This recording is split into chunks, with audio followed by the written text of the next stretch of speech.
दूध कौन से जानवर का सबसे अच्छा होता है?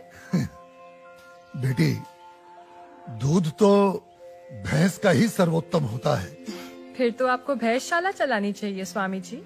आप गौशाला चलाते हैं और दूध भैंस का सबसे अच्छा बता रहे हैं। वो इसलिए बेटी क्योंकि आपने दूध के विषय में पूछा है, और दूध भैंस का ही उत्तम होता है। तो फिर गाय का दूध स्वामी जी? बेटी, गाय का दूध दूध नहीं, अमृत होता है। और हमारे लिए गाय जानवर नहीं, हमारी माँ है। वो कैसे स्वामी जी? बेटी, हमारे शास्त्रों में स्पष्ट उल्लेख है, गावो विश्वस्व मातरः, गाय संपूर्ण विश्व की माता है।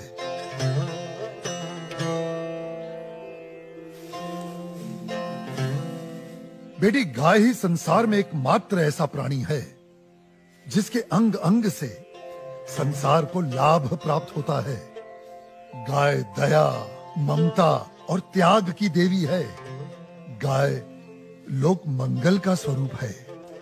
लोक मंगल का स्वरूप है? वो कैसे स्वामी जी? हाँ बेटी, गाय का दूध पीने से शरीर के साथ साथ मस्तिष्क का भी विकास होता है। गाय के दूध में 8 प्रकार के प्रोटीन्स, 6 प्रकार के विटामिन्स, अनेकों प्रकार के एमिनो एसिड्स और न जाने कितने प्रकार के दुर्लभ तत्व प्राप्त होते हैं। It's a complete and wholesome food.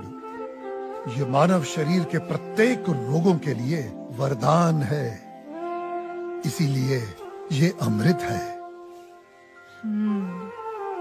अब तुम गौमूत्र को ही ले लो।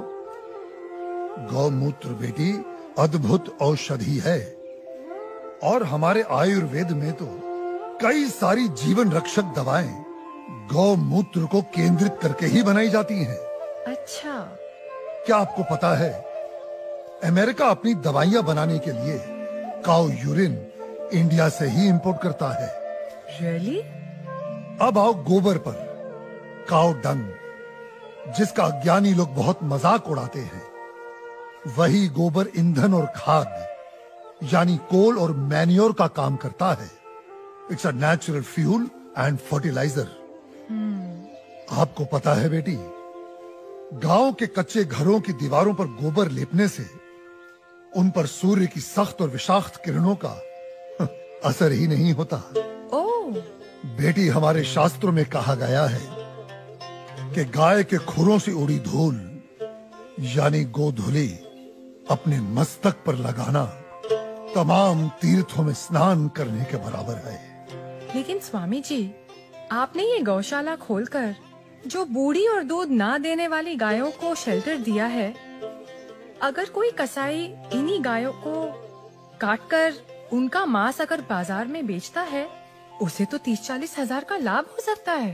लेकिन आपने तो इन बूढ़ी गायों को शरण देकर उसके पेट पर तो लात मार दी है।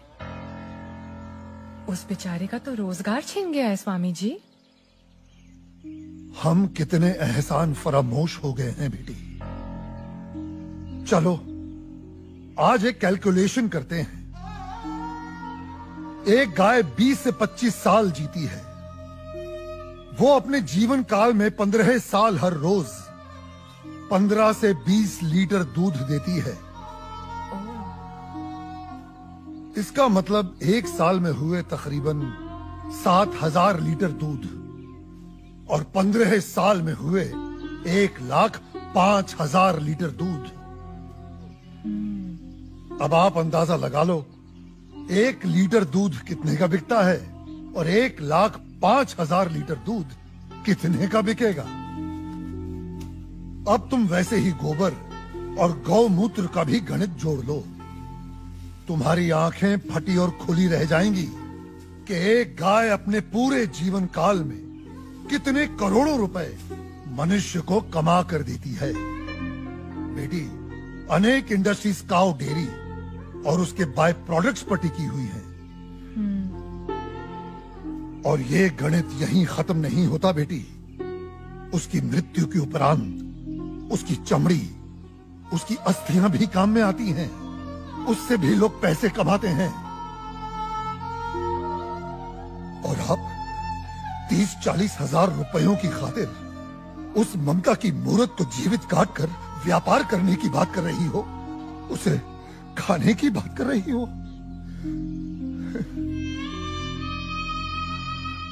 और कितना त्याग, कितना उपकार चाहिए एक प्राणी से। जिस मां ने अपने जीवन काल में हमें इतना धन दिया हो, हमारी सेवा की हो, उसके वृद्ध हो जाने पर, उसके बीमार हो जाने पर हम उसका त्याग कर दें, उसे अबैंडन कर दें। धिक्कार है ऐसी सोच को।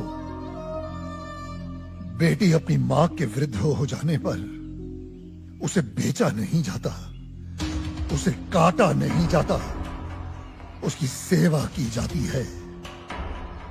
मैं आपकी बात से सहमत हूँ स्वामी जी, लेकिन आपका पॉइंट ऑफ व्यू प्रेजुडिस भी तो हो सकता है, क्योंकि आप एक हिंदू हैं। ओ मैडम जी, आप बिल्कुल गलत बोल रही हैं। मैं एक मुसलमान हूँ और मेरा नाम इस्लाम मुन्ना शेख है और मैं इस आश्रम का ग्वाला हूँ। और हमारे कुरान पाक में कहीं भी गाय के गोश्त को खाना नहीं लिखा है।